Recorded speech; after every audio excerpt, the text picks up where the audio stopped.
Haga Jingialehkai Shillong Premier League happening ke Shillong Lajong Persia ika langsning. Haba fai shang ke Jingialehkai ka long ke Jingialehkai ka ba internet haga ba baro artli kenhun ke khai da mar argul haga kila step. Henry haga kila min ka Shillong Lajong ka layo ban tap ya gol pentam haga minit ka ba saup kundai Lengbo Nelson Rembai. Badai lama ka ke Shigul la pelong ya Shillong Lajong bagan mat ya ka nam job baningkong haga ke Jingialehkai Shillong Premier League menta ka samoy.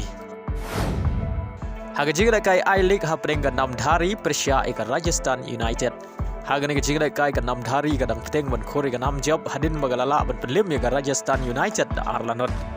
Bari agi argol jong ka Namdhari la yo ban tap da Umanwir bad Ugarido. Haga wei bar ka Jingialehkai I-Legue happening ke Inter Kashi Persia ika Shillong Lajong. Haba pai shang ke Jingialehkai ka Inter Kashi kalala ban Pynliem ya Shillong Lajong da Arla ka wei. Pada gini ke argol juga Inter Kashi la yo bentep Lengbao Mario Barco badu Tejas.